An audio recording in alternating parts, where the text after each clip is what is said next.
I am 8 Sports Director Mitch Carr. Coach Mendenhall loves the great outdoors, so this small rural community is just perfect for it. Live from in the middle of the grand illumination, we're going to talk football now. Virginia Tech is down in Orlando for the ACC Championship.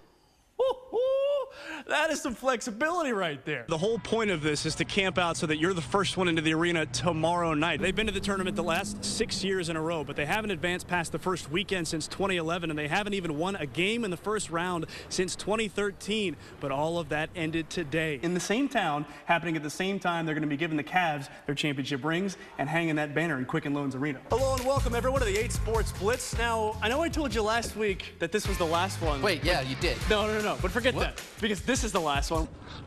I can't really speak to the comfort of any of these tents right here, but I know that school spirit and possibly some other spirits are going to keep these kids warm tonight. I'm still hungry, okay? Wow.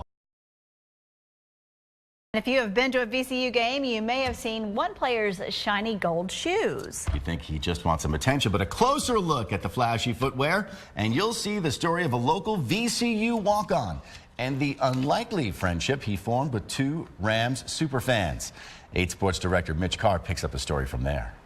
So I think I'm just the gel or the glue to the team. At 5'8", energy giver, 165 pounds, emotional leader. Trinity Episcopal grad Tory Burston probably sticks out amongst his VCU teammates for what he lacks physically, but he doesn't see it that way. It's about the heart that counts. I'm real big on heart over height, so that don't really matter to me. I'm bigger than Mo, really. And his shoe game is on point. One day I was just on Google and I typed in gold Kobe's, and these were the first one to pop up, and from that point I was just like, oh, I gotta have them. Burston likes the color, he likes that pattern, but it's the decorations he added himself that he likes the most. Gene and Honey Hunt, they mean a lot to me. Dr. Gene Hunt graduated from VCU before it was even VCU and went on to teach there for decades. Hunt and his wife Rosalia, better known as Miss Honey, were VCU superfans. I never went anywhere with Gene at any athletic event where students, former students of his, didn't come up to him and thank him for the work he did when he was a professor. Everyone knew Dr. Gene and Miss Honey, including Tory Burston, who met the Hunts before he'd even enrolled when his uncle introduced him. Just from then, I just loved them as if they were my grandparents. The redshirt junior guard says he visited the Hunts once a week. Sometimes he brought in their mail, and sometimes they just talked. And they were at every basketball game. They sit in the same seats every game, and I would wave to them and blow a kiss to Miss Honey, and they were just nice to everybody.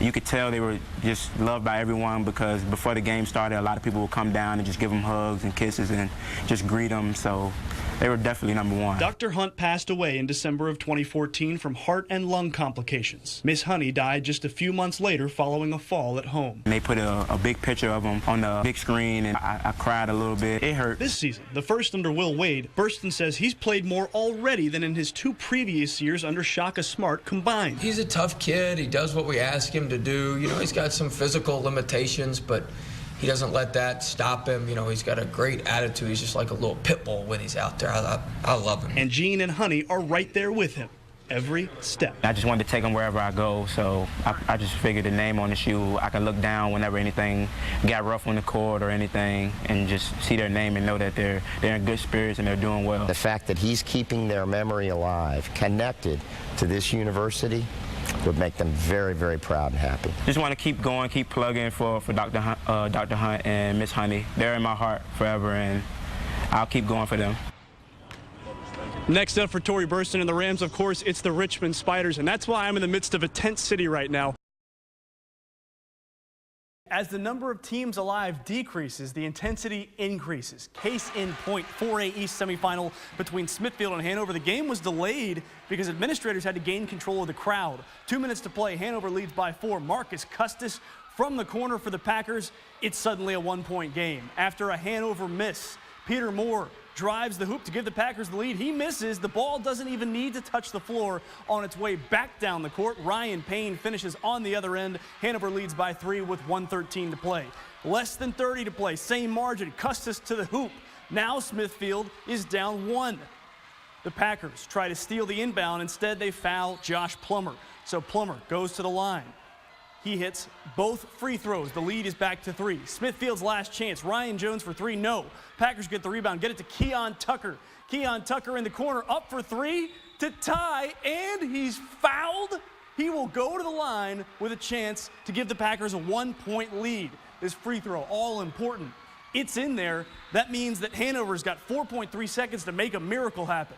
Nolan Kaler inbounds to Nick Zona, but his shot is nowhere close. Smithfield steals it from Hanover. Final score 67-66.